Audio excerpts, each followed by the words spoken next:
Coming at you from the OLR podcast studio. It's really more of a basement. Coming to you from the OLR basement studio. But it's still a podcast. Coming to you from the podcast basement studio. Yeah, but you still need to say OLR. Coming to you from the OLR podcast basement studio. Oh, that's way too many words. Coming at you.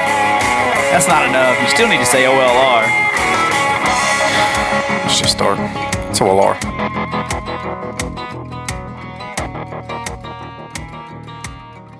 First off, let me clear my throat. Let me clear my throat. You just did it. Yep. Waylon! Waylon! Still ain't here. He ain't here now. If you're a new listener, you don't know what the hell You that's don't know all what about. that even references. Golly. Hey, you know what? The only thing that's happened, the only thing that's went on since the last time that me and you talked? No. The NFL draft. Thank God. That's the only thing that's Maybe. happened other than absolutely nothing. Well, hopefully this is a sign of things to come that we can have our football this fall. I don't know that for sure. NBA just got back to they were going to resume some open facilities on May 1st, so Nice. it's a good sign. Though, yeah, it's everybody wondered how the draft would go with the virtual draft, but Yeah, it was kind of lackluster, huh? it was. But it went fine. pretty smoothly. It looked like, as opposed to everybody was afraid bandwidth issues and freezing up and But but it looked pretty good. I like obviously, all I've seen is highlights. What I did like was them trying to, they're used to a crowd, so when they say something, they get, yay! And then them going, okay, all right, on to the next thing. I don't think some of the people on Twitter was realizing, even some football players had said, these guys, where's the emotion at? Well, they're on delay. Yeah. Not only are they on delay, there's a lot of that emotion comes with the cheers, right? Whenever something big happens and everybody's really proud of them and the cheers, a lot of that emotion gets wrapped up because everybody's sending their emotions to you. A lot of people are doing it at home anyway now, but so that's not a big change. I mean, a lot of the big players don't go to the live festivities, but yeah, it was a little. Like the guy that said, because it was supposed to be in Las Vegas this year and next year, and you kind of got screwed out of it. Next year, you're getting the draft, and then there was nobody to cheer. And he's like, wrong because Cleveland's getting it. They already announced Cleveland's getting it, so he was wrong all over the over fronts. But the draft was different. I mean, it kind of went. I said it. Huh? He said, I said it. He owned it. He owned his mistake. It was the Titans, of course, is all I followed. Really, there's a lot of trades usually, but I don't know if it went just pretty much. If you read any mock drafts leading up, which how can't you? Because right now they're starting the way too early drafts for 2021. As soon as the draft's over in 2020, they're way too early mock draft for 2021. So as Joe Burrow there, the kid from Ohio, went to LSU after leaving Ohio State, the number one pick for the Bengals, so he stays in state. And really the top, a lot of smoke screens got set saying Tua may not go number 5 to Miami, but he did. Mm-hmm. So it's kind of, maybe the CD Lamb falling all the way to the Dallas Cowboys at 17 was one of the more shockers. I'm looking down through here, and Titans didn't get a pick in the 29. Top 28. It went 29th. So how that works is that's late in first round. Yeah, the top X amount that don't make the playoffs get the what the NBA call the lottery picks, but I don't know what you really necessarily call it in NFL. But so if you go down to 32, they'll start with the Super Bowl champions. Then 31 would have been San Francisco, and they traded out of it. Then 30, I don't remember. Would have been Green Bay. Yeah, it looks like Green Bay had the pick initially, but that came from somewhere because they didn't finish in the top 4. So anyway, the Titans finished in the top 4. So I would imagine that would have been where did Green Bay? I can't remember who San Francisco beat now. I have no idea. It was literally 3 months ago. Green Bay went 26. It looks like Houston, Miami, Green Bay was that trade. So Tennessee come away with a Isaiah Wilson offensive tackle from Georgia, maybe not necessarily a need. They lost Jack Conklin to Cleveland, and did re-sign Dennis Calley, who's kind of a swing guy on the offensive line. He can play a little bit everywhere. But they signed him to a 3-year, $21 million deal. So this kid was a redshirt at Georgia. Then he's only 21, so probably a developmental pick for this year. A lot of people don't like going that route. I know I've seen some people on Twitter that was upset they picked not necessarily a position that for depth. Mm-hmm. They needed more needs. Went cornerback Christian Fulton out of LSU in the second round. That's a guy that had first round talent. Had a diluted piss test sample back in college, so those things will drop you. They will. But if you look at his game tape against Alabama, he shuts down all three of those receivers pretty well. So a lot of Titans fans excited for that pick. Running back Darrington Evans out of App State in the third round. He's a speed guy. They needed a guy to complement Derrick Henry. So a lot of people excited about that pick because it's what maybe Deion Lewis should have been. That just left for New York. Then after that, I don't really know. I don't pretend to know a lot of these college guys like a lot of people do. I mean, I go to like other friends like John Godwin and Derek Woolbright and friends like that know more about college than I do. Laurel Murchison from North Carolina State with the 5th round. And then they had 2 7th-round picks. Cole McDonald, a white boy with dreads from Hawaii. Why not? And Chris Jackson from Marshall, defensive back. What all were the positions that all these guys played? Wilson's tackle, corner, Christian Fulton, cornerback, running back Evans, defensive lineman was Murchison, the McDonald kid was a quarterback, and Jackson's a safety. A lot of people said they didn't go kicker. They finished the season with Greg Joseph as their kicker. Didn't have to do a lot. Right. They were scoring so many touchdowns. They didn't actually kick a field goal until the playoffs. So they figured they might draft one late for some competition. They didn't. Edge rusher, all but certainly maybe signed Jadeveon Clowney. He was a 2014 overall pick, first overall pick with the Texans. Got traded to Seattle last year. They've drafted 2 guys in his position. So the rumor is he might be coming to the Titans, and hopefully because that trade of Jarrell Casey for a salary dump, basically, it's going to be pretty disappointing for a lot of Titans fans if they don't lock up Clowney in the next few weeks. Right. Free agency. So I had some comments here on Twitter from some of our listeners about the draft. Jack Jenkins said, I love the 2nd round cornerback and the App State running back. The 1st round tackle feels like he will be redshirted for a year behind Dennis Kelly. Justin Matheny, sports director at Stonecom, said they filled some needs. Conklin replacement, two speedy corners. Speed was a huge need in this draft defensively. Backup running back also with some great speed. Competition for the backup quarterback, which is Logan Woodside right now. Thought they would get a wide receiver at some point. Not going edge has to mean they are still in play for Clowney. Jeremy Tollison said, don't think we addressed enough edge rusher. If we indeed sign Clowney, then it all makes sense. Good draft overall. Nick Grace, Herman Springer here. He said, I think they got 3 immediate contributors, and the rest, I'll be surprised if they're still on the roster in September. I don't think a 7th-round rookie is acceptable as a backup quarterback. Several others missing pieces still, kicker and edge especially. But granted, I haven't spent too much time digging in the guys in depth, which is the same as me. I don't have a clue about my college football. I'm not. There's some monsters. There's some monsters on this list of players. Oh yeah, it's a pretty deep draft this year. Yeah. Well, obviously Joe Burrow, he won the Heisman. Went number 1. Let me get to one of these guys here. Where's he at? Jedrek Willis. Huge guy. Have you seen the size of this guy? No. I was looking at I called him Willis. It's Wills. Look at the size of this dude. He is a monster. And I don't know whether they was calling him or Tui the alpha at Alabama, but they called one of these guys the alpha. Yeah, probably him. Yeah, he's a monster. Golly. Yeah. Born in 1999. Don't it make you feel old? Yeah. He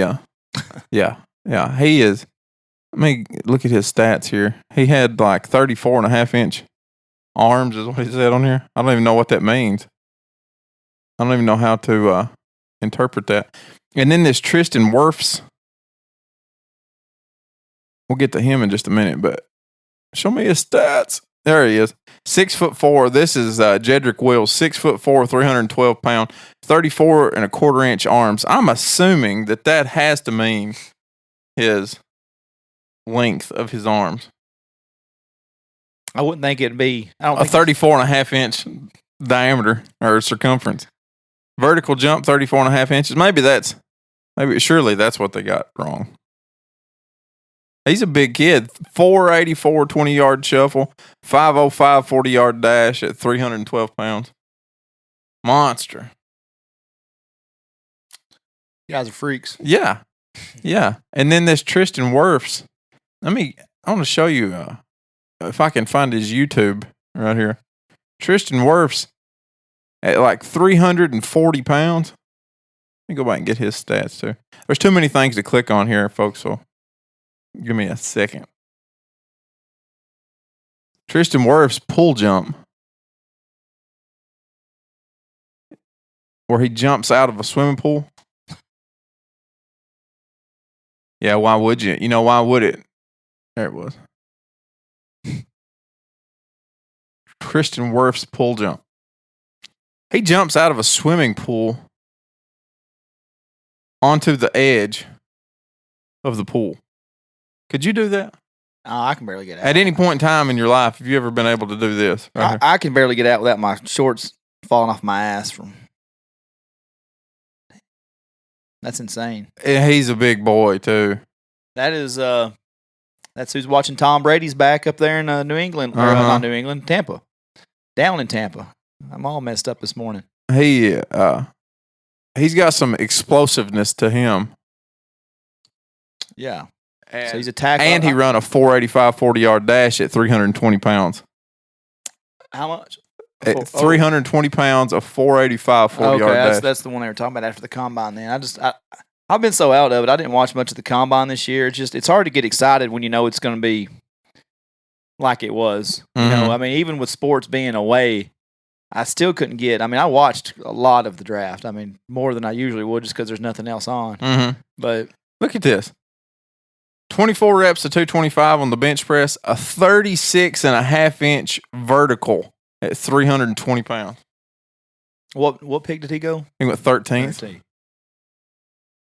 This is not a good year for the Titans to be good because that's what we were talking about. Me and Wilbright was talking. We're like, this sucks that they're. It's great that they're good and they're picking in the bottom half of the draft, the bottom four.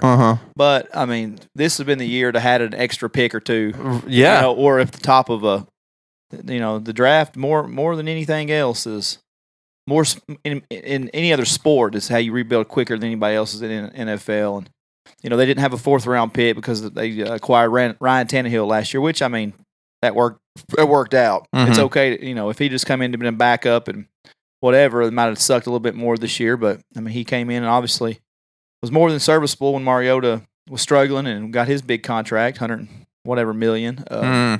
So not having that 4th round stung just for depth wise that there were so many good players still left in the 3rd, 4th, 5th round. Mm-hmm. Tennessee's Waylon Jennings fell all the way to the 7th round, and I was really hoping the Titans might scoop him up. That's the guy that went down and interviewed Mount Juliet a few weeks ago. This guy was homeless for a little while. Javon Kinlaw. Yeah. He was a homeless kid for a while.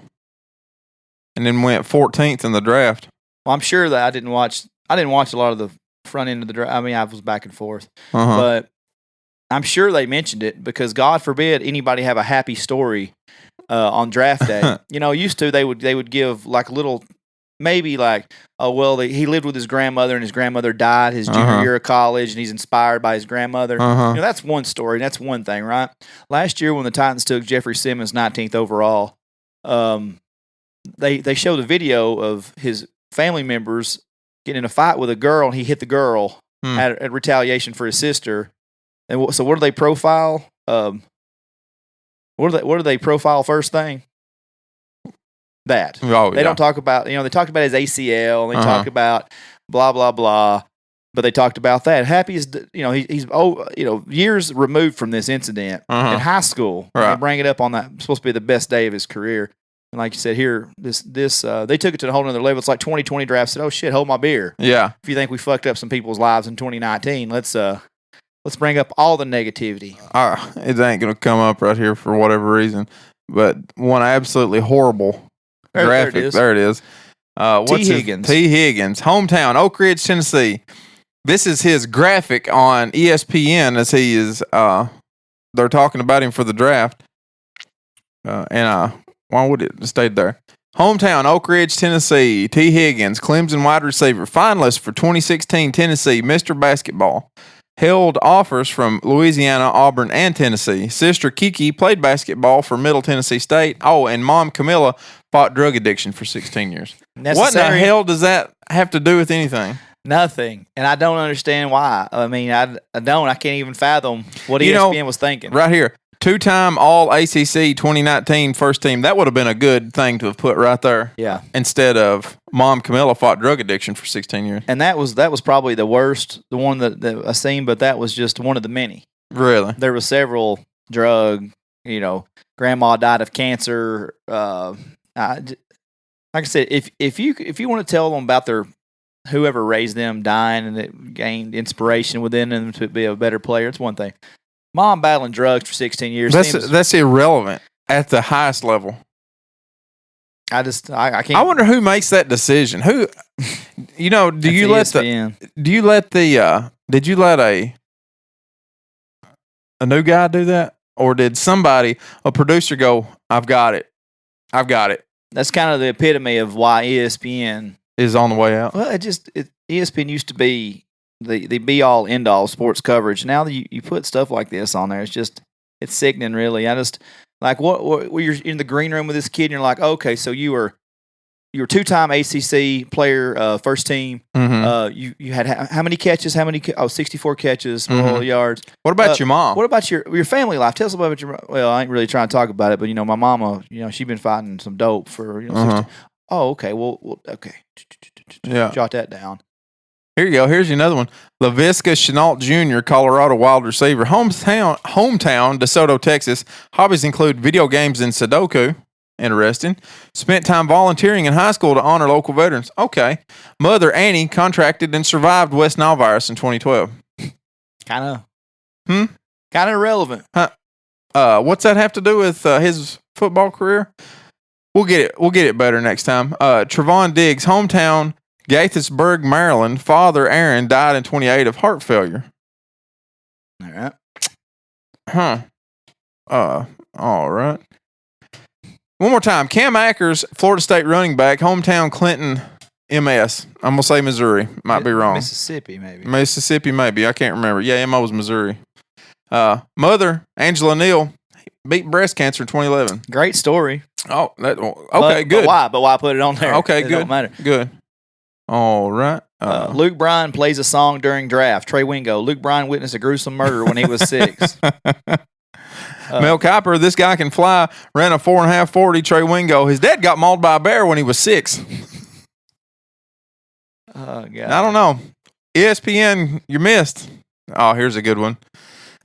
Bruce Wayne, a.k.a. the Batman, Gotham City billionaire. High IQ and work ethic, trained by ninjas on a mountain somewhere. Burned temple to the ground. Red flag. Saw his parents murdered in cold blood. Screw ESPN for doing that. That's just there's no rhyme or reason why that happened. Yep. Goodness gracious. I don't know, man. People are. I don't like some of the world we're living in. But I am happy that all these kids just made millions of dollars. How much money? If you were to look at this top list of 32, what does that come out to in money? Not as much as it did in 2010 before they changed the rules. I don't really know what it is. They changed it after the 2010 season, so I don't really know. So there's no millionaires on this? I'm sure there's millions. Yeah. I don't know. Search number 1 overall salary. Top 10, whatever. While you're looking that up, Carlos Huesca, he was bragging about his Raiders. His Raiders had a great draft. Derek Wilbright's Cowboys had a great draft. I think anybody that's a Cowboys fan's got to be happy. Carlos really was happy, and shout out to Carlos for his wife Liz in the hospital. Hope everything goes good this weekend. Mm-hmm. Stress test. Oh, it's 2019. Well, it'll be the same difference. Okay. And in a selfish reasoning, boy, I'm sure glad that the COVID hit in 2020. I mean, this whole year's messed up. Not that I'm glad it hit. Right. I'm just glad Vegas got screwed out of it, not Nashville. All right. It's still one of the greatest experiences, and it ain't like I'm a homebody. You know, I've kind of done some things, but boy, that 2019 draft. I actually, of course, my Facebook memories getting flooded with all the photos from last year, and just me and Godwin and Sweeney. Then Mackie met us for a few minutes. When Mackie hi-hatted us last year, me and Godwin still give him shit about it. Went with a whole group of people. I've been around Mackie for the better part of 10 years. Right. I've never even met this group of people. Mackie does that stuff to me all the time. He's like, Will. I'm going with Will, or I'm going with Jason, whoever. I'm like, I don't know. He treats me like dog shit, like because I don't recognize these people. Like I should know every single person that Mackie knows. I'll be like, I don't know him. He's like, well, all right. Okay, Mackie. I'm sorry, I don't know him. Well, I'm Facebook friends with him. Oh, but for sure. So me and Godwin give him a hard time because he finally met us at Tootsie's for 20 minutes. So thank you, Mackie, for taking the time to meet us for 20 minutes last year. But you did make a great picture with us in between. But great, I'll just never. I mean, having such a good time down there on that Thursday, to where Friday I woke up, was like, oh, is this 2003? Oh my God, my head hurts. And I walked down. I remember walking around downtown by myself after John left and waited on Lindsay. Then me and Waylon did the Saturday thing, so I got to experience it in different levels. Pick number 1. Total value of their contract is $35,035,000 with a signing bonus of $23,500. So instantly. Wait, ain't that $23 million? What'd I say? $23,000. Yeah, $23,500,000. Yeah, instantly gets a $23 million signing bonus. That's crazy. Let's get all the way down to number 32 because not everybody's going to get that. So number 32.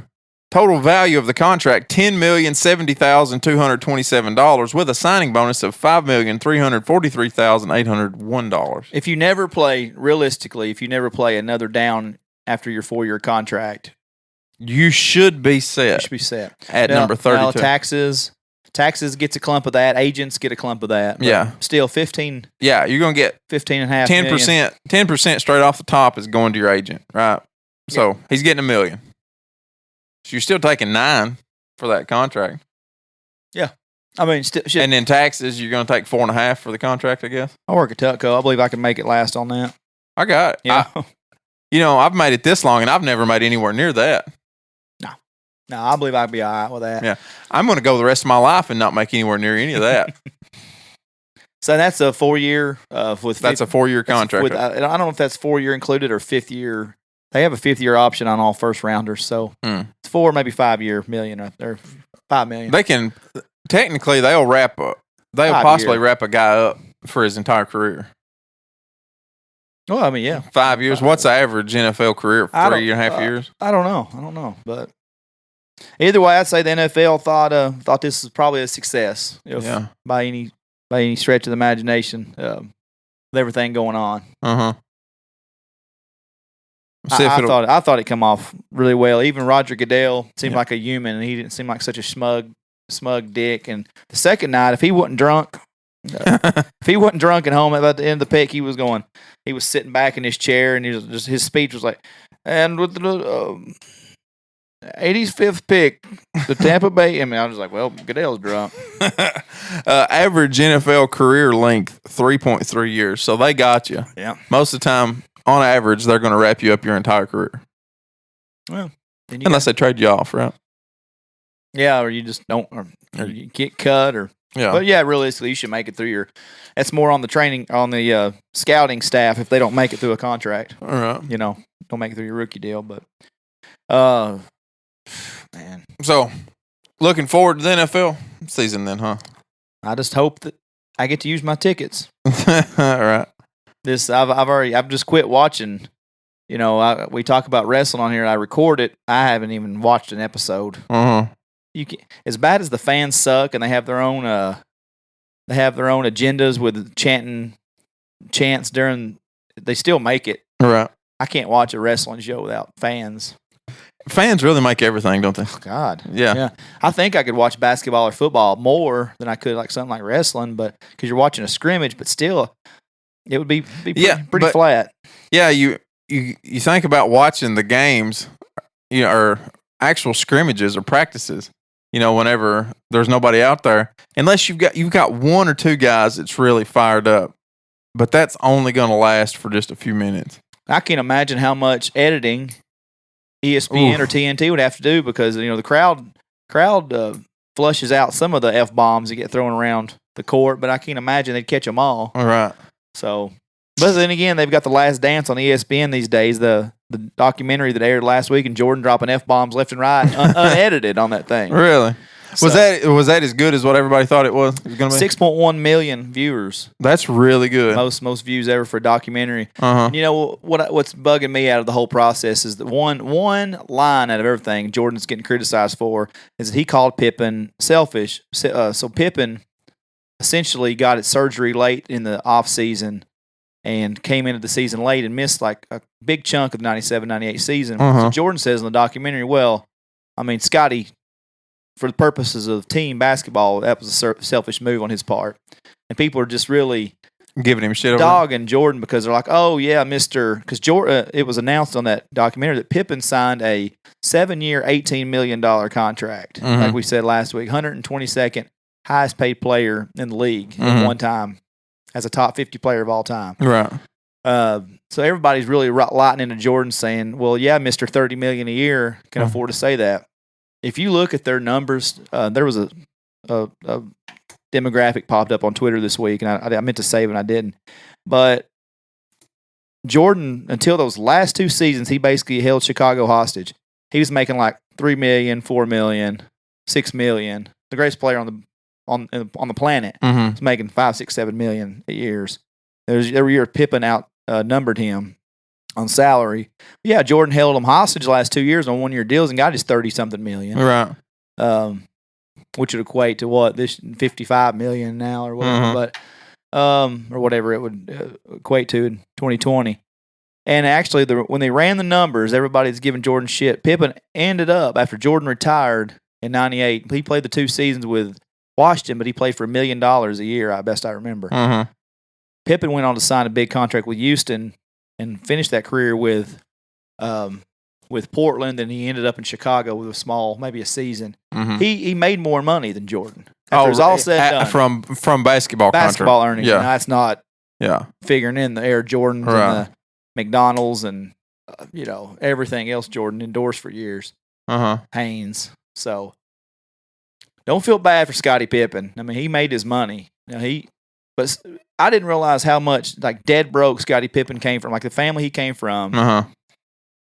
But you talk about some 2 great stories. I mean, everybody knows the story about Jordan getting cut in his high school days. He didn't make his high school team. Right. So you end up getting cut before your sophomore year, junior year, whatever it was, and end up being as great as he was. Scottie Pippen went to Central Arkansas as the equipment manager. 2 guys fell off the team because of academics. And Scotty made the team just sole purpose because 2 people fell off the team. Really? And he grew from like 6'1" to 6'7", and ended up being a top 5 pick in the draft, top 5, 7. Jordan said that the one thing he hates about this coming out, about this documentary coming out, is people going to know I'm an asshole. Well, they knew the real ones knew it anyway. If you knew anything about Jordan, you knew he was an asshole. But it was his desire and his fire to win. Right. It was basically he was just testing players when they got to the team. Just give them as much shit as he could, just to see if they could handle that team. What year would Jordan's 97? Yeah, it'd be worth $50 million, $30 million. Then it's $50 million now. He was really close. So,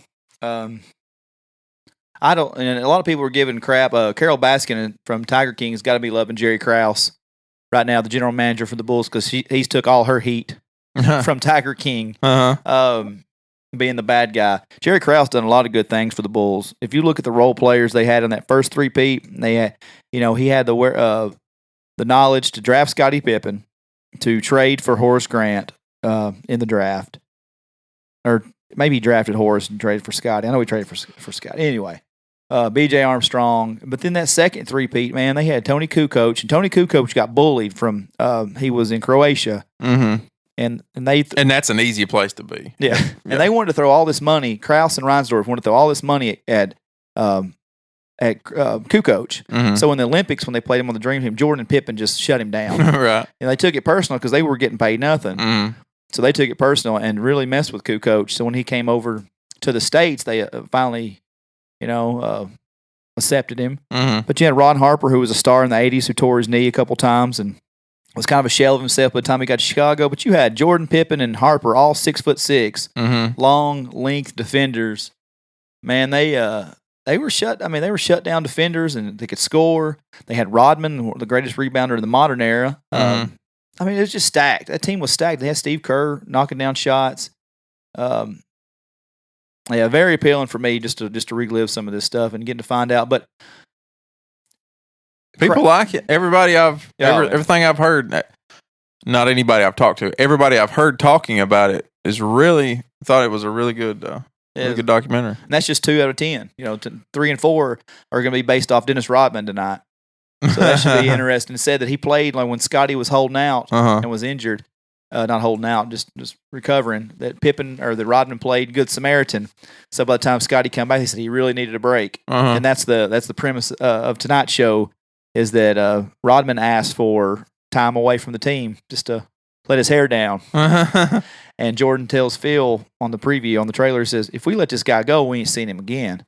So basically, they finally agree on a 48-hour trip to Vegas. Yeah, and I've heard him talk about that 48-hour trip before, and it was 48 hours of hard debauchery, and that didn't end until hour 47 and a half, and then he flies back and makes it to practice and has a good practice. I'm sure. Yeah, I'm sure he was still on one. Oh yeah, he was all over it. And it wasn't just on it; he was in it.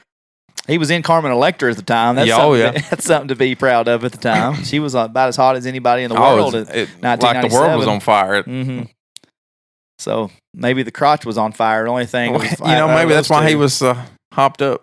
Yeah, always a little graphic thing here, but one of my favorite Damon Wayans comedy lines of all time when Magic Johnson returned from his HIV. He retired in 91, came back in 95, 96 part-time and said nobody wanted to touch him. Said Karl Malone wouldn't guard him. Said I ain't getting blood on me. So-and-so, I ain't guarding him. Dennis Rodman, they said, who's the one player that could step up? Dennis Rodman said, I guard him. I'm fucking Madonna. I don't know what I got. That's Damon Wayans saying. Yeah. Not Dennis Rodman, obviously, but he did. So I always loved that line. Yeah. Oh, man. Dennis Rodman is still one of the, as he gets older, he's starting to slow down. He was on Kevin Hart's show where they get down in the water, the ice bath. Did you see that? No. He's Kevin Hart's playing it up a little bit, but getting in one of those ice baths is, that ain't going to be easy. No. He's so out there that he just slides down into it like it ain't even, like it's nothing. No, Dennis Rodman just falls in it and he's talking, and Kevin Hart's trying to get out of it the whole time and can't get situated, can't get calm. Dennis Rodman just slides in and he goes, yeah, that's cold. And then just goes. He's different. He's just a different animal, man. Really like Dennis Rodman, and I can't help but he come from real hard times. Yeah. That's an understatement. And he's got so much emotion. And when you see him, when you talk to him I've never talked to him, but he just he's got this genuineness side to him, and he's got a soft heart, and he cries a lot. He really does. He's a sensitive individual. So, but anyway, to me, Jerry Krause needs a little bit of shit give to him because you can't. Basically, he just got the little man syndrome, as everybody keeps saying. He always wanted the credit. Should he get the credit? Yeah, I mean, he made all these transactions. But how can you look with a straight face after your team's won 5 championships out of 7 years and look at Phil and say, no matter what we do this season, you're no longer the head coach. Knowing that the ramifications for that is like Michael Jordan, the greatest player ever, is going to say, okay, no Phil, no Jordan. Right. Then Pippen's probably going to be there too, and is Rodman. So you're willing to all these millions you've been making filling the United Center up and winning championships and hanging banners. You're okay in just this petty battle with Phil Jackson and not get enough credit for people saying, "Oh, well, Jerry Krause done a hell of a job putting his team together." When Phil's getting all the credit and Jordan's getting all the credit, and Scotty saying, "You know what? Yeah, piss on all this money, piss on all this excellence. F you, Phil. I bring in Tim Floyd, who's going to be my coach, and then Tim Floyd wins, 40 games over the next 3.5 years or whatever it was, and they've been recovering since. Like Jordan makes a great statement on that documentary. He says, "We have the right until we're beaten that we should all be together until we're beaten." He said, "We've earned that." He said, "You guys want to go about a rebuild." He said, "Y'all act like it could take 3-4 years." He said, "The Cubs been rebuilding for 42 years." And now you look at it, all these years later, how many years ago was 1998? 22 years. What are they've made the playoffs. I'd like to know how many times. 2 years, maybe 2, 3. I mean, they had a little run with Derrick Rose and Joakim Noah. They scratched the surface. They took Cleveland pretty far in 2009 or 2009 or 2010. I can't remember the year, but anyway. Yeah, and Phil Jackson, it was obviously just the players because he didn't go on and be a good coach anywhere else. Look, here's the thing about Phil Jackson, and I'll always defend this about Phil. People say that, yeah, anybody could have won with those rosters. Okay? Right. You say that. Jordan and Pippen, yeah. He had Jordan and Pippen. And then he went on and had Shaq and Kobe. Right. My argument to that is Jordan was a guy shooting 35 times a night. Like Charles Oakley was on The Zone this week, and Charles Oakley said, before he got traded, before all the success to the Knicks, but he said Jordan was going to shoot and we were going to rebound. We knew our roles, right? It wasn't until Phil came and incorporated the triangle offense that gave the Bulls some meaning. They give them guys roles. Yeah, they may just be role players, but they added a specific role. They got it done. Then he goes on to L.A. They'd had a guy named Dale Harris head coach the team. In 1998, they had a team just as loaded as any Lakers Shaq and Kobe team would be. They had Shaq, Kobe in his second year, Eddie Jones, Nick Van Exel, 4 starters that were all-stars. Then you had Derek Fisher, Rick Fox, and Robert Horry, who would go on to be starters on the 3 championship teams. They all came off the bench. A 65-win team and got swept out of the playoffs by Utah. So they had just as much talent on that 98 team that any team ever had in those three-peats. But Dale Harris didn't have the respect of the locker room. Same thing when he got fired and they had Kurt Rambis half the season for 99. Bring in Phil and you win 3 straight championships right off the bat because he put the triangle in. He told Shaq what he was going to do. He's like, okay, you like to act, you like to rap, cut the shit out. You never won an MVP. You're 7'1", you're 325 pounds, you're the most dominant player in this league. Why have you not had an MVP in your first 7 years? It's ridiculous. That MVP trophy should be yours every year. 67 wins, championship, gets his first MVP. Phil does something. Yeah, he's got it. Phil Jackson, if you don't have respect of if the commander doesn't have respect of the crew, then the crew's just going to run amok. But he does weird shit like John Sally said. He said he came in. I've been a veteran in this league for 10 years. He said we're going through warm ups in the first year for the Lakers in 2000. He said we're doing layups, no ball. He said we're meditating, we're doing all this stuff, we're having them reading books. Then they struggle. They fired Phil in 04 when they traded Shaq. Year and a half later, they're bringing him back, and they win 2 more championships. I'll fight for Phil on that. Oh, yeah. I mean, I will. I know. I get what you're saying. Yeah, but he didn't win anything after that. You're right. He didn't. But those players didn't either. Right. So, I don't know. Phil will go down. Do you think he'll go down in history as the best coach of all time? I think it's him, and I think it's best NBA coach of all time. Well, Red Auerbach will always get, because they won all those championships in Boston's in the 60s and 70s. Yeah, it's a different game, though. I think, but in the modern day, it's Phil Jackson or it's Greg Popovich. Yeah. Because Popovich, ever since they got Tim Duncan, basically won over 50 games and made the playoffs every year for how many every years in a row. To me, the Spurs are the most consistent team of all team sports for all those years. Yeah. Yeah. You think David Robinson, you think he was like, who in the hell is this guy and why is he so much better than I am? Because he was... Yeah, when Duncan came in. I think he's so humble, though. David Robinson's like the nicest NBA player that's ever played. Right. I think by that time, let's see, he came in 97. David had been in 10 years, 9-10 years. He never was a glory hog. Right. If that was Shaq or Kobe or Jordan or somebody, maybe they would have had a resistance to sharing the spotlight with Duncan. But realistically, at San Antonio, they weren't getting any spotlight anyway. Right. Even when they were in championships, people were yawning. Mm-hmm. You know, the 2003 finals was the Spurs and the Nets after the Lakers three-peat. They asked David Stern live on television, well, the ratings have been down, David. What can we do? He's like, can we get Lakers versus Lakers? Because nobody cared about the Spurs or Nets. Right. But they were like epitome of team basketball for 20 years. Whenever Tim Duncan and David Robinson were playing together, it was nice to see them play together at that point in time because they did. They played together. They played together well for what I remember.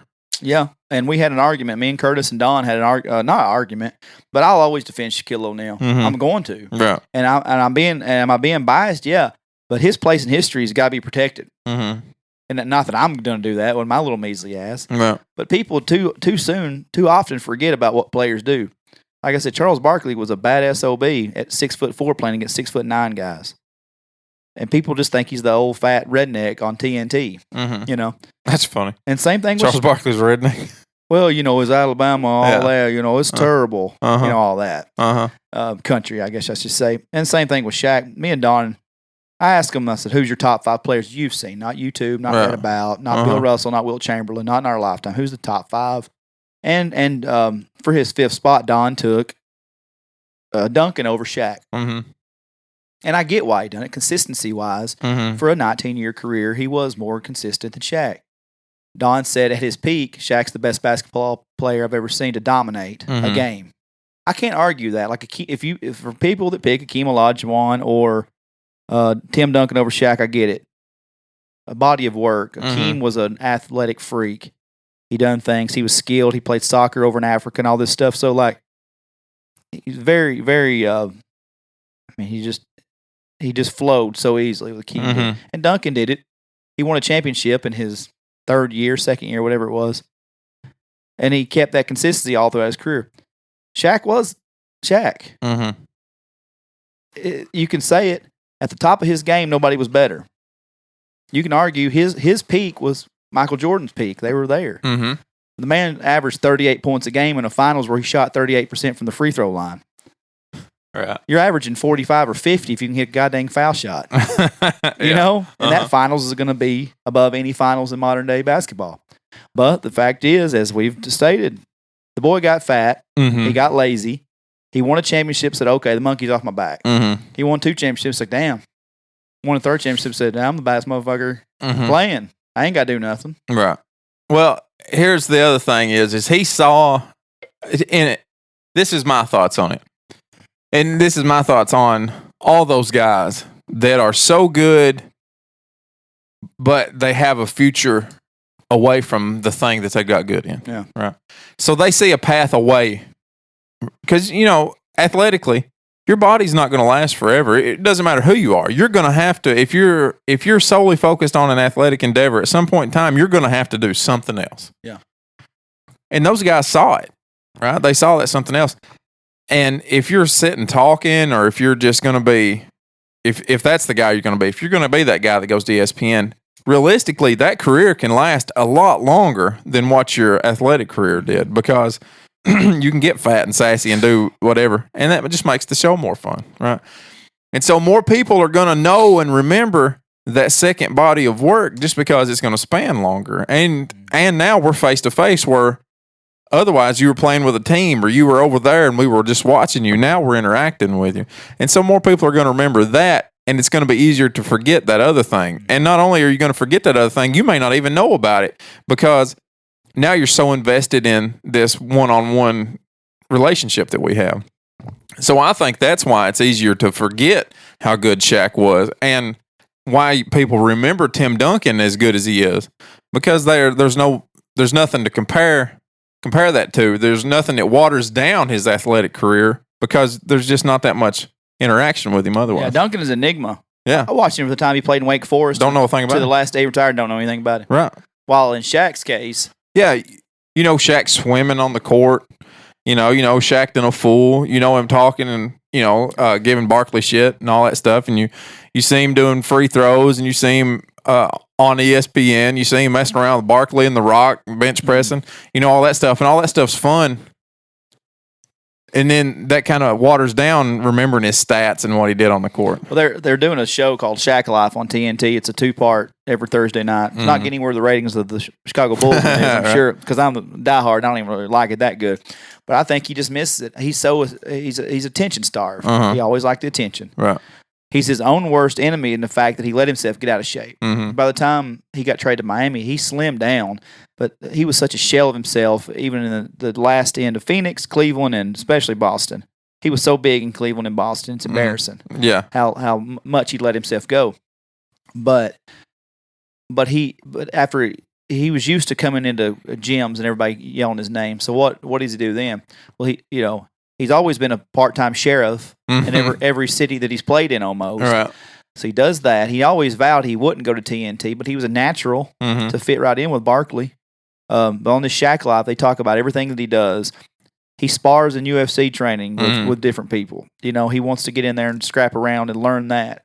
He said he don't know anything but to be great. So in his other things, the DJ Diesel career, and his first one or two bombed.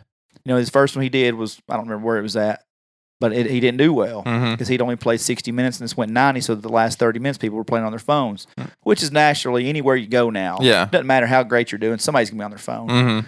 They could bring Tupac back from the dead and who was on their phone. Oh, yeah. More people are going to take that picture and then tweet and see how many people respond to their tweet than they are going to watch Tupac. That's it. But he got in the crowd and started mosh pitting with people. So, I mean, he's just got a hand in everything. But why you love the guy and why I've loved him for 30 years or 25 years, whatever, he heard about a kid, a high or eighth grader, who wore a size 19 shoe. He said, that was me. Yeah. He said, I'm a single mother, I came from a single mother and blah, blah, blah, didn't have money. So he said, some guy down in, I think, Atlanta, he said, I think it was in Georgia, this old-timey shoe store. Shaq brings the kid down. Hey, cuz, heard you got to dance. No, you going to wear all new threads. Got you a whole new suit. Got you these shoes. Oh, you going to be fly, blah, blah, blah. Who's this? Oh, grandma kind of fine, cuz. Yeah. And he spends $6,500 at that shoe store. Right. He's in some other country. I forget where he was at and on this thing. And these two kids were over here looking at MacBooks. And some sort of big, I think it's MacBooks. And this guy comes up to him talking their language, like, who this is? He goes, Michael Jordan? He's like, no, that's Shaquille O'Neal. He goes, is he really good at basketball? He said, let me show you. So he pulls up YouTube and he starts showing him videos. And they're like, oh, he's really good. He's like, what are you doing? Showing him how good I am? Show him who I am. So he goes over to the kids. He's like, that was me and my cousin. He said, they said these kids come in here every week and look on the computers and they can't afford them, blah, blah, blah. He said, they're really good kids. So he bought them 2 computers. All right. Just a good dude. So, yeah, I always fight for that, but I get it. I can handle Don telling me he took Duncan over a 19-year career. But y'all got to know, over about a 5-year span, they wouldn't. Nobody better than the big man. My God, I'll die on that hill. Let's quit talking about sports. I'm talking about sports. I've been checked out. Who cares? Who cares about sports? Yeah. I don't want to talk about it. I want to talk about that's 48 minutes. So Jesus Christ. That's as much sports as we've talked. And holy shit. I didn't even want to. You started. I wouldn't even talk about the draft. But there was nothing else happened. I'll tell you what happened. Tell me what Our happened. throwback photo for senior pictures happened on Facebook. Oh, was it on Facebook? You got my stuff logged in still? I doubt it. Let me see. There, just click on my picture over there. Look there. Lucas. Oh, somebody changed their password. You got it? Oh, that's weird. Yeah. Tell us your password on there. Yeah. There you go. Oh, shit. Party foul. Mm. Just wear it. I'm going to get pulled over going home. That'll be all right. So, as Dustin's logging into Facebook here, we got lit up, huh? And my wife would have said, oh, you give Lucas your password, huh? Hold on. Let's just take a quick break. I got a towel right here. Okay. I got Gendilla's. That's not a towel. It's a blanket. That's a blanket. Let's not use a blanket. Go up to, okay, and we're back. let's go up to my name right there. Right here? Yep. There's a baby. Cute little baby. Just go on down till you Scroll down. Yeah, until you see Justin Wells, Facebook Live. Cody Jinks, Facebook Live. Oh, Hey, let's read that real quick. Which part? Go up. Keep going up. Go up. I think you might. Yeah, right here. Right here. Leslie Hammer, Jeremy's wife, tagged me on a post. Yeah. Hit where it says Seymour right here. See more butts. Nobody's seen more butts than you. So everybody knows Jeremy named his child Dylan after me, Dylan Kennedy Hammer. So Leslie's having some interaction here with him. So Dylan, what's your whole name? He says Dylan DK Hammer. Not quite. What does DK stand for? DK, duh, like the other DK. She says, true, but what does the K stand for? Like D stands for Dylan. Mom, listen, DK, the K stands for K, like DK. She said, Dylan, you are 8. You know what the K stands for. What is your middle name? DK. Katie, which is Jeremy's daughter, says, Dylan, Mom would not name you Dylan DK Hammer. That's weird. What is your middle name? He says, listen, guys, it's Dylan DK Hammer because that's how I like it, okay? Got it? So I comment on it. Yeah. Hit the comments there. I'm kind of confused on this one. I don't know what's so hard to understand for you guys. Dylan knows what's up. Dustin DK Kennedy. There's imagine that, a Shaq breaking down a backboard on your It timeline. was the anniversary of him 25 or 27 years ago. Shaquille O'Neal ripped the rim in New Jersey. Nobody does that anymore. Oh, and Curtis. Oh, they don't do it anymore because of him doing it, right? They reinforced it. There's the pictures. They reinforced it. And Curtis Rich, one last thing, he says, what did Orlando Shaq do? Because I said, people need to remember how badass Orlando Shaq was his first. He goes, yeah, but what did he do? I was like, I don't know. Other than average 24 and 14 as a rookie, which nobody does anymore, which jumped up to 29 his second year, broke 2 backboards, had a triple-double that actually said 24 points, 28 rebounds, 15 blocks. Went to the finals his third year and was the last person to beat Michael Jordan in the playoffs. Other than that, nothing. Nothing. He was a bum. So here it is. If you can't make fun of yourself, who can you make fun of? So there's 2 pictures of us. There's our senior pictures. And the last week was the one of me with my white tee, with my watch, with my chain. Gold chain. It was silver. It was silver. Oh, well, it looks gold from that angle.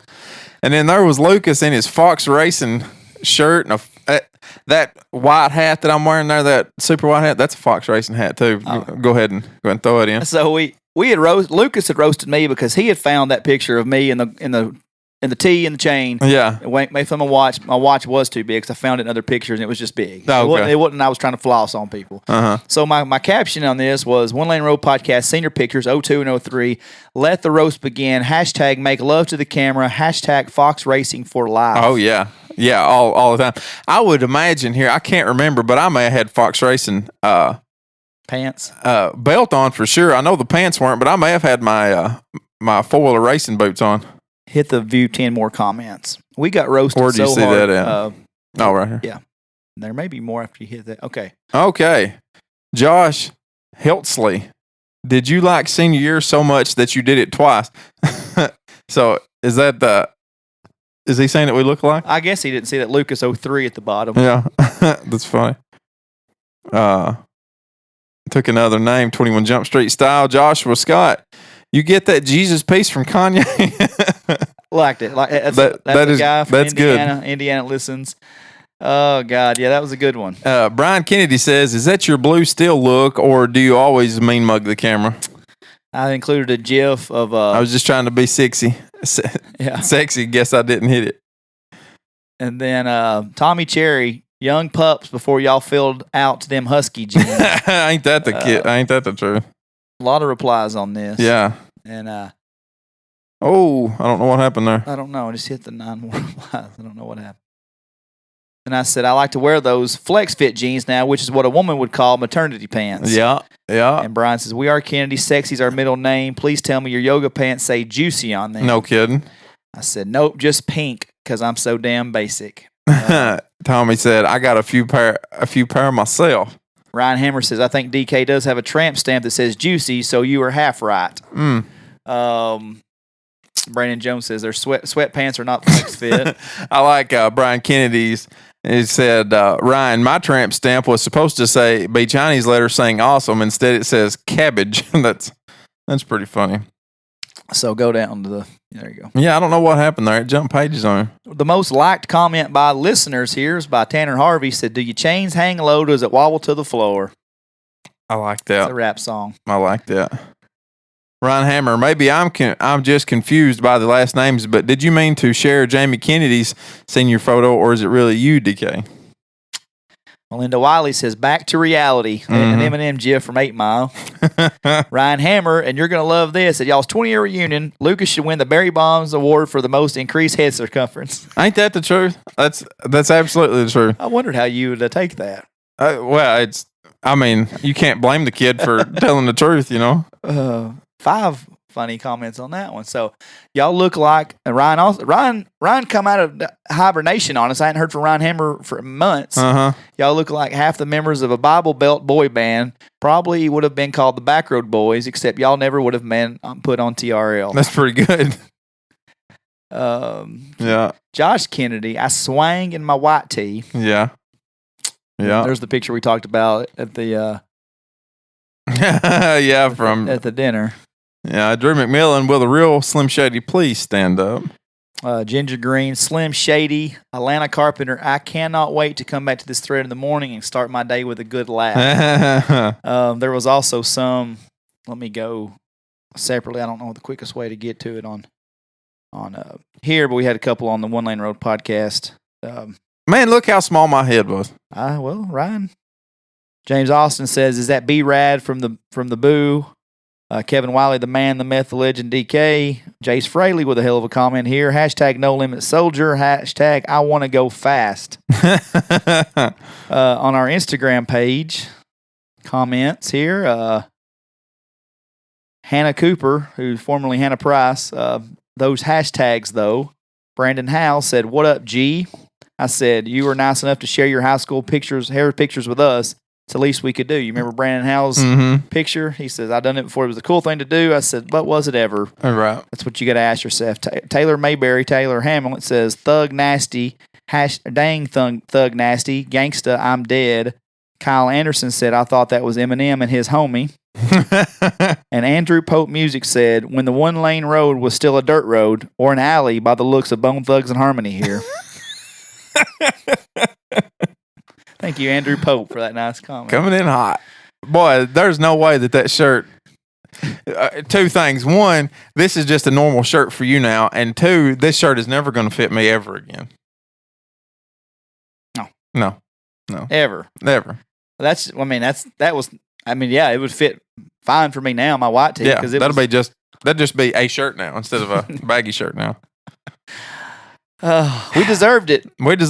But I will say this. You got hit a little bit harder than I did there, old buddy. You know what? And I really thought that by posting it like that, you never would just, like, go back to the picture. I didn't think that the chain would stick out. I didn't think the cross would stick out. Like, you know what I mean? I thought it might blend in enough with the shirt that I wouldn't get roasted for it. Yeah.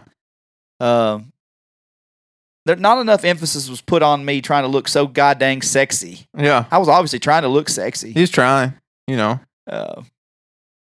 all of it? I was hoping that's where I'd get made fun of. Mm-hmm. But apparently maybe I was more of a wigger than I remembered being. I thought it was all Jeremy and Casey. Maybe I had a little myself. Yeah, maybe you did. And so and you know what? We put ourselves out there for you guys. It's been said numerous times. Mm-hmm. Ha ha! It's all fun and games. If you hear yourself being made fun of on this show, then get over it, because so do we. So when I'm finding these pictures, I've looked through all these photo albums, and I text Lucas and I say, "There's one worse." Yeah. And he says, "You ain't got your hair on your ass if you won't post it." And I said, "You know what? We give these listeners enough. Yeah, right. We give them this picture, and they can have fun with it, and that's all fun and games. This one will never see the light." Hey, I was Jesus Christ. Let me see this. Awful. This is the one where you keep referring to my Jinkos. I forgot these shorts altogether. I've been thinking you meant pants this whole time. I don't know what those shorts are. They're terrible. They are absolutely terrible. Atrocious. Here's the thing. Eyesore. Here's the thing. These pockets right here, I remembered these pants after you said that. Wow. Here's how bad these pants are. Hold on, I can't see it because the microphone stand. Look at these pockets right here. You know what this is? This is a detached pocket this is mesh that's been sewn around the sides of it. All of these pockets right here have mesh on the sides of them. That's these are the absolute longest shorts. Blue jean shorts. It's because you got a socket set in each one of them pouches. Every one of them. I've got the wrench right here, sockets in that one. Those are horrible. There's so much wrong with that picture. Yeah. Lucas, we were 2 normal good-looking kids. Oh, you know what you missed? So nerdy. You know what you missed right here? I got an Echo Unlimited shirt on in that one. Yeah. Y'all say I'm the wigger and Lucas is wearing Echo. I'm popping that Echo Unlimited shirt. The only thing about this... Y'all know about that Echo life. The only thing that I really like about this is I love those tennis shoes. I love those. Those were some And One back before And One. That was And One before And One was sold in Walmart right there. And One was still like Stephon Marbury hot back then. Yeah. So wow, I didn't notice the Echo shirt. And One jeans. I think And One shoes. It was overstated how much of a wigger I was. Very undervalued. Undervalued. Because Echo, I mean, the only thing you're missing is a Flex Fit FUBU hat right there. And you're just... I've been trying to remember the name of those pants or those shorts. Those are the most atrocious shorts I've ever seen. They're absolutely horrible. And you know what the sad part was? I didn't throw them away until late in college. So you wore them to college? I probably wore them at least once or twice in college. I can't take the roasting this week. I can't. Call me a sore loser, call me in my feelings or whatever. I'm not. We give you enough with this last picture, okay? Slim Shady, please stand up. Ha ha ha. I'm not giving you this. I'm not because, well, Lucas has got the worst shorts on I've ever seen in my life. Absolutely worst shorts. But what your boy got on here? He's got on. You couldn't spray you with a water hose and get your underwear wet. And those right there, the water's going to shed straight off. Okay, well, they're kind of like scrubs. Like the material. Oh, okay. Like think scrubs when you're thinking about a nurse, right? Do I have my plain white tee on? Oh, of course. Yes. Do I have the same over the big watch? Yes. Yeah. Do I have on the chain? Yes. Of course. From the waist up, it looks like the same senior picture, same day. I thought it may have been the same. Unfortunately, it wasn't. I must have thought this was a cool go-to outfit. That was the go-to, huh? Because that was senior picture cool. Yeah. The summer of my senior year. Then I wear it to school. Like, I really wore this shit to school. And you know what the most ironic thing is? I got voted best dressed in Harmony Springs. I'm wearing a platinum chain. You went to the grocery list and said, "Mom, I would like some cereal and another pack of white T-shirts," and that was just every week. Yes. But your shorts, to double dip on how awful these shorts were, they were originally Nike wind pants. These are like these are Carolina blue. Yeah. Essentially, they're Carolina blue. But they zipped off at the knee. Yeah. Which was obviously 3 inches. This is the early 2000s, so you're below the knee with everything. Yeah.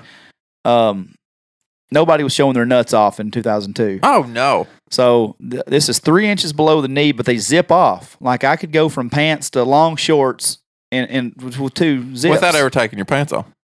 I had then the Brent Duffer Award for whitest tennis shoes in the picture goes to me. If I can, Brent, can I borrow your K-Swiss for this photo shoot we're having at school?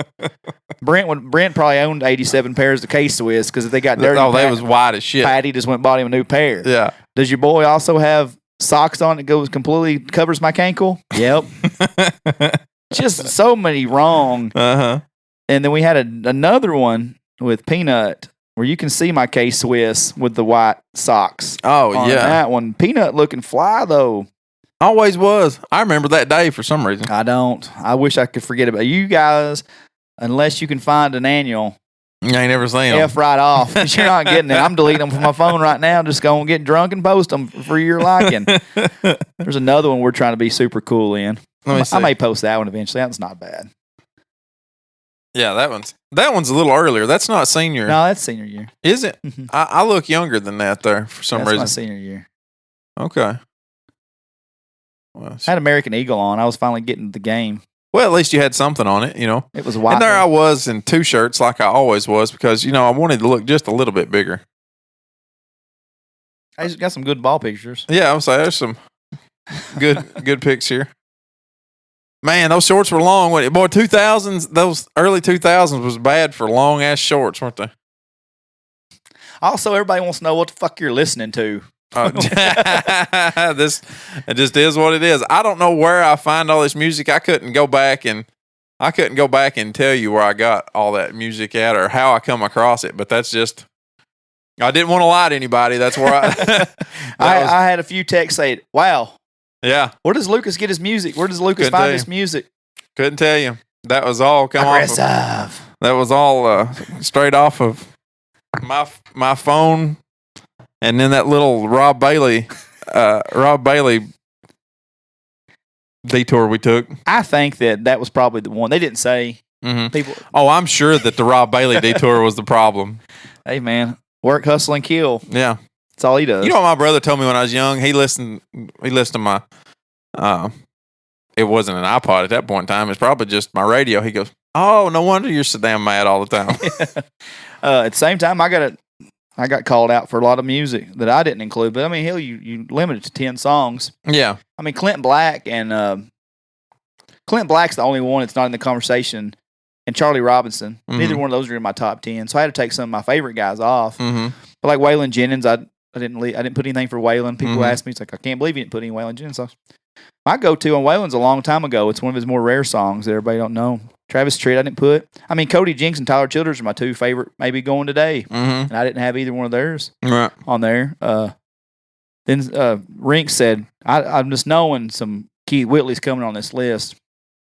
Keith Whitley's one of the best voices in history, but I don't know any bad songs of Keith Whitley. Yeah, I just didn't put any on there. "I'm Over You" would have been my fig. That's my favorite Keith Whitley song. You know, Keith Whitley, our friends down in Sawyerwood would disagree with us, but I kind of got to be in a right kind of mood to listen to Keith Whitley. Yeah. Well, I don't know. You kind of put on a song, and it's hard to turn a Keith Whitley song, in my opinion. But whew. I get it. I gotta be in a certain mood to. Yeah, I get it. Listen to him. Cody Jinks, I just love these live feeds everybody's been doing. Jason and Courtney's been doing all kinds of live feeds, all kinds. And I hadn't donated anything to anything. That's what I was about to say. Is this a donation? It's Patreon or something? The first one. Well, they've always accepted tips. It's just not. I didn't specifically mean Jason and Courtney, but I meant like Cody Jinks and all that. Is this kind of how they're trying to make that nut that they're missing out on tour? They're missing on probably a few thousand a week, you would think. So, yeah, the first one, I don't know if they asked for tips, but they still don't ask. They just said they're not expected but appreciated. So they got their PayPal, their Venmos up. Cody Canada at first didn't ask for tips, but now he's even asked, saying if you can or if you want. Cody did a freaking awesome show, and I shared it to my Facebook. You may want to go check it out. Cody's not been doing them. Yeah. But he did like an hour and a half or something like that. Dang. And I've only watched like the first 20, 25 minutes. But I shared it just so, I can go back and check it out later. Right. But, yeah, Jason's doing a really cool thing. If anybody's interested, don't follow him on social media. He's writing handwritten lyrics. He'll sit down and write lyrics to any song you want. $25, which is... whatever. You can get on there and buy music or buy a T-shirt. You can buy it's more of a, I won't say exclusive, but it's. So, like, he'd write down the lyrics to California Love and send them to you? I think it's probably his song. Oh, okay. All right. Yeah. I don't think he's writing. You think he'd write work, hustle, kill lyrics and send them to you? Well, if you send him $25 Venmo, he might look it up and just put... in the. You think he'd sing it to me for $50? It'd be beautiful if he did. I'd listen to Jason Eady sing work hustle kill. Work hustle kill. To the tune of "Why I Left Atlanta." Would that be fantastic? Yeah, I can hear it. Yeah. Oh yeah. You might want to give a tip on that one. Yeah, I'd give one. I'd give one for that. I'd give $50 for it. Well, do it. Venmo. It's PayPal.me/Jason Eady Music. Okay. Hit it up. Say, sing this and to "Why I Left Atlanta" and write me the lyrics out for $50, please. I bought AM Country Heaven last night at 12:49 a.m. Handwritten lyrics? Or? I was like, man, because I watched some of his stuff on YouTube because all of his stuff, he's doing an influences thing, 1 through 4. I think he's done 3 of them. Everything you can find on YouTube. So I was like up, and I thought, man, I hadn't give any tips. I've watched almost all of these. And I sent a tip to Andrew Pope when I watched his one night and shared it. And I was like, I hadn't give anything to Jason and Courtney at all. So I said, I'll just buy one of these damn handwritten lyrics. I think that's pretty neat to have. I guess. Is it like on a 8x10 or 8.5x11 or whatever? Yeah, something. It's a normal sheet of something paper. you could stick in a frame. Yeah. Oh, that's good. Mackie said he ordered the Lonesome Down and Out, which is actually my favorite Jason Eady song, probably. And I went through his Venmo request because you can actually see what other people's bought on the Venmo, which is kind of strange. It's strange. Yeah, you can see what everybody said to him and donated. That's weird. It is weird because PayPal doesn't have that really. So I looked and I was like, I could pick AM Country Heaven, but I'm sure a lot of people's picked AM Country Heaven, so I may end up do something different. But there was only like one request for it on his Venmo. I thought, well, why not then? I'll get that one. So I was only up because we all fell asleep at 7:30 last night. Holy crap. That's early to be asleep. Yes. And I woke up in the recliner. Lindsay had left me in the recliner. She said I was snoring. So I had the house dog in my lap. And I was like, damn. And a lot of times I wake up on the weekend like that and it's 4:30, 5 o'clock on Saturday or Sunday and I'll just stay up. If not, Bayless will wake me up anyway. You want to guess what time it was when it felt like I've slept for hours and it's time to get up? Tell me. It was 10:32. Holy crap. It was 10:32. And I was like, well, I've been out all night long. Nope, 3 hours. Yeah. It felt like it. I was watching the Alan Jackson documentary on Access TV. And I was like, well, shit, I'm always wanting some time. To myself. So Here it is. Got up, got the Roku remote and turned them on some Netflix. And my internet was working funny, so I watched Horrible Bosses. Wow. Never. Yeah, you don't. I don't know what that is. It's an old movie. It's got I was Jason Bateman in it. Undercover Bosses is what.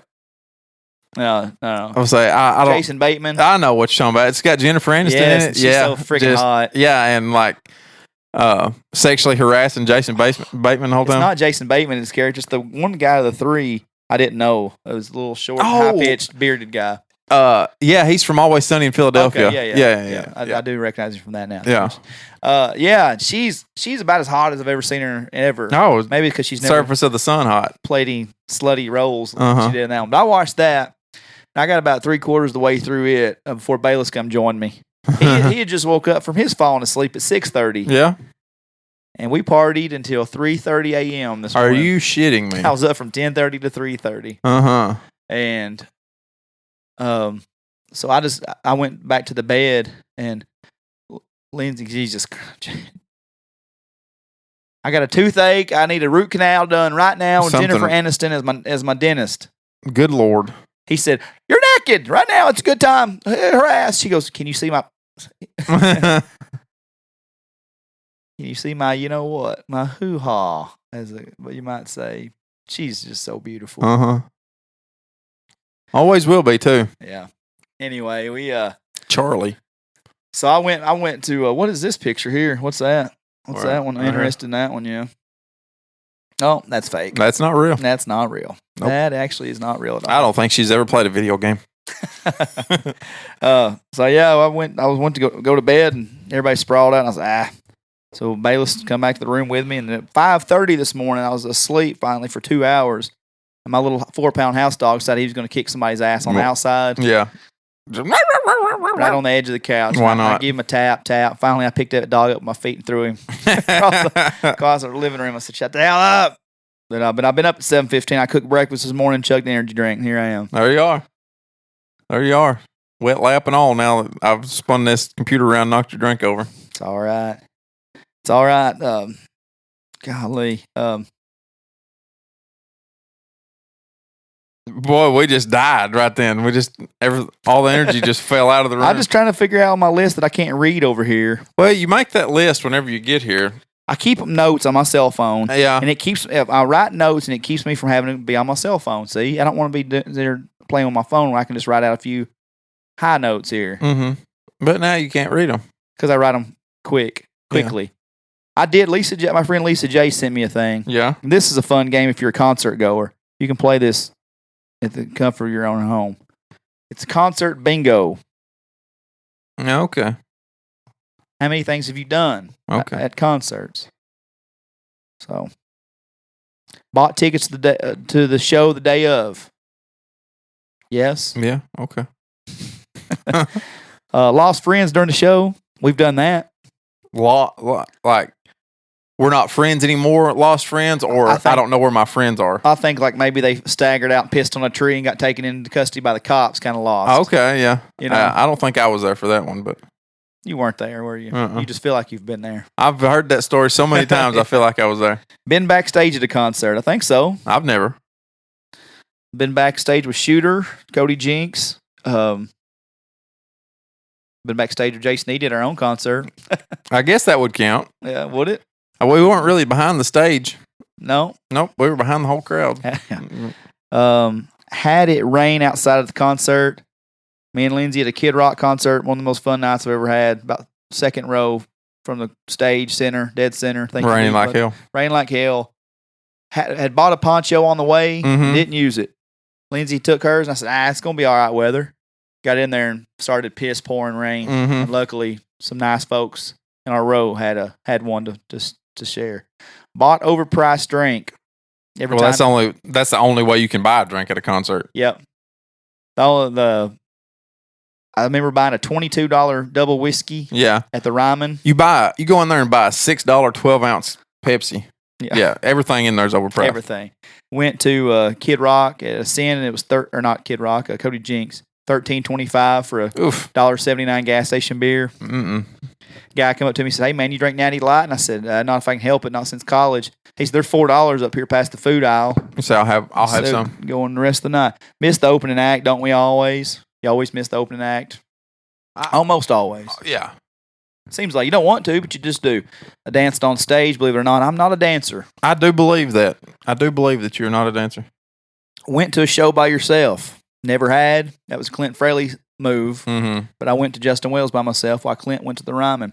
Pre-gamed in the parking lot. I've pre-gamed in the truck on the way. I've pre-gamed in the parking lot. I've pre-gamed in the hotel. Pre-gamed in the bathroom.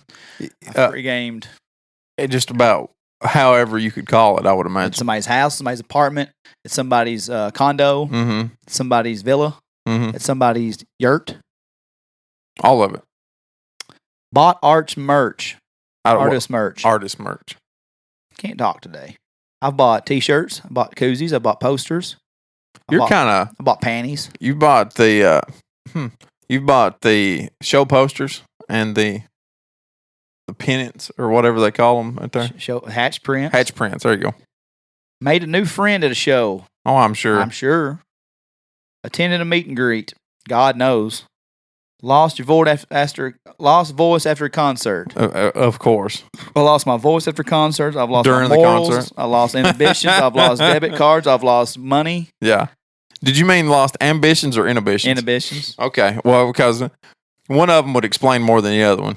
Lost ambition at a concert. Never have ambition. I wondered where it was at. Traveled out of the state for the show. Of course. Yes. Hank Jr. and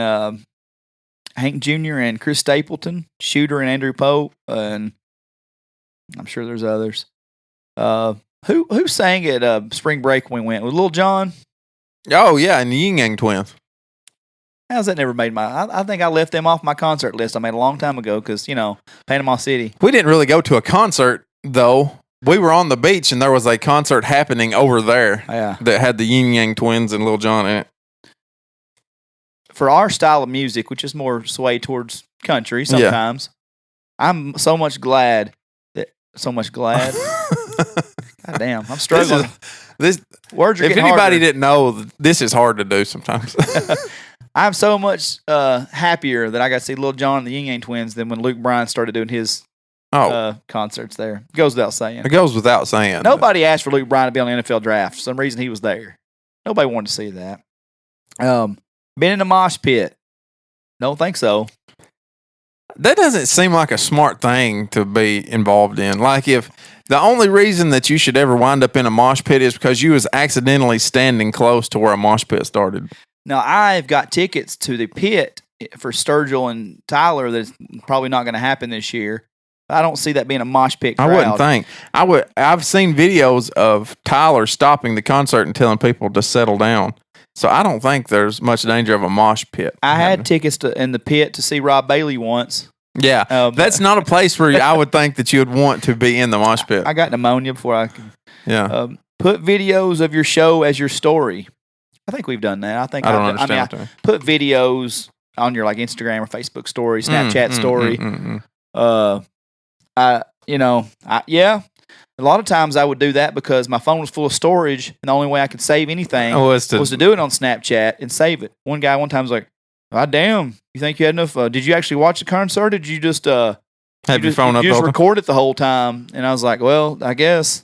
He goes, "It's kind of annoying to look at your Snapchat story," and that's all it was 5 minutes of concert. And I said, "Well, don't." I said, "Well, delete it. Don't worry about it. Go do me a tricep extension and record that like anybody gives a shit to watch that." Yeah, how about just don't look at my Instagram story? Oh, the same guy that posts videos of yourself working out like anybody gives a shit about that. They criticize me for people going, "Oh, that looks like a good concert." Blow it out your ass, guy. Hey, but I've been the same guy. Like I have recorded, but at the same time, there's been concerts I hate that I missed that. Then I see somebody record, I'm like, I just sit there and watch their whole story, and I felt like I was there. All right. Thank you for saving me $250. Crowd served.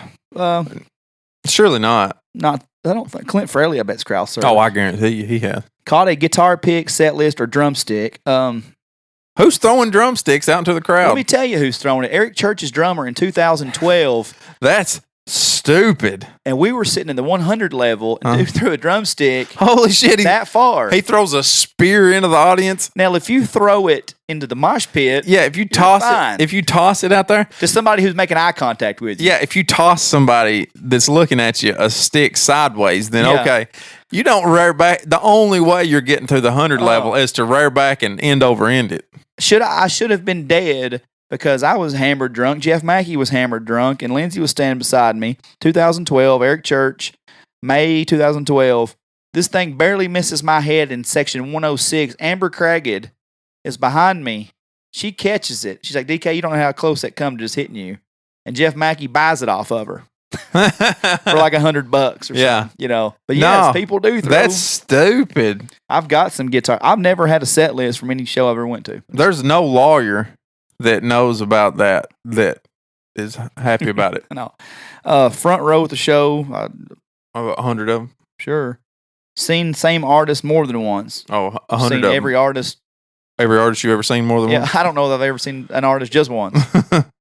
Cried at a show. I'm sure. Probably. Sometimes when the alcohol hits you just the right way and somebody plays. I remember when Eric Church played Those of Love Before last summer at Bridgestone. I was pretty hammered by then. And you got the right amount. It can't be too little and it can't be too much. You got that right amount in you, and the guitar hits the right lick. Boy, it just gets in your heartstrings somehow. That's the one I can remember. Those I've loved before, Eric Church. Went to concerts 2 or more days in a row. You've been to Bonnaroo. Yeah, that's that. Yeah, when I looked at this list, that's what I thought of. Drink spilled on you. Yes, I've never spilled one on a person. Best I can remember. Maybe, probably have. Yeah, you just never know them. You know, it's because you go up and you're hugging somebody and you've got the open top in your hand and you pour it on the girl that's right behind you, and you know. Yeah, probably have. Fell in love with an opening act. I'm sure. Jinx was the opening act somewhere at one point in time, wasn't he? Yeah, but he was already established by the time I saw him. Chad Solons is an act that I really like. He's from Oklahoma. He's got a couple good albums out. He opened for Cody Canada one year, the best. Other than that, I don't know. I'd have to think on that one, but I'm sure. Mm-hmm. But like I said, I missed the opening act a lot more than I see him. Right. So I don't know. I thought that was a pretty cool list. That is a good list. That's pretty cool. I'm ready to get back to concerts. Is what I'm ready. It's not going to happen this year, I don't believe. Not for the big ones. Not for like the Ascend. Maybe it will. Maybe it won't. But I think more like our little Jason and Edie and Andrew Pope and stuff like that, where you're south of 100 people in the building. Those might come back sooner. Well, I hope so. Yeah, I hope so. I know. I'm ready. I'm ready to. I think those 25,000 seaters. It's going to be a while for those to come back. It's just going to be a while before people. They might let them come back, but I don't think people are going to be wanting to go out and get in the middle of 25,000, 30,000 people that soon. I don't know. Maybe I'm wrong. Yeah, I mean, NBA, like I said, opening up their practice facilities May 1st, so I just need my money back, Grizzlies. If you're not going to let me come watch Zion and the kid from Dallas, I need my money back. Yeah, just go ahead and send it over. Refund that. I'll send you the tickets back. Yeah, so I don't even have the ticket. Well, I've got them on my Apple, on my whatever that's called. So, but I am ready. I'm ready for. I know I've been talking to a couple guys. Matt Mayberry's asking me. I just ordered a new Chris Rain shirt this week to support him, and Had been a while since I've had a new Chris Raines shirt or Brother Raines, and just love to see those guys. We need to get Wesley in here and do some music. I was thinking about Wesley. I drove past his house the other day, and I was thinking about him. We need to get him back in here. Yeah, I know, and he played the Bluebird. Actually, I was out in the garage, and I remember our original black table, the little square one. I was moving it around, and I was thinking about him too. I thought, oh hell, we need to get Wesley in here. He was the original. He was first 5. Yeah, he was in the first 5 episodes, I think, wasn't he? Yeah, he was pretty early. And of course he's been here before. He was up in the closet with us. Yeah, so he was an original closet guy. Yeah, then I miss getting guests. Yeah, I miss not just. I've been really wanting to interview some people. Yeah, it's just I don't know. It's just I don't know. I really want to get some interviews in here. Yeah. My cousin Brianna led me on this guy named Tucker Hedrick. He's a younger guy up in Crossville area. He's starting to play some shows. He did an Instagram live the other day and started following each other on Instagram. I've heard that name.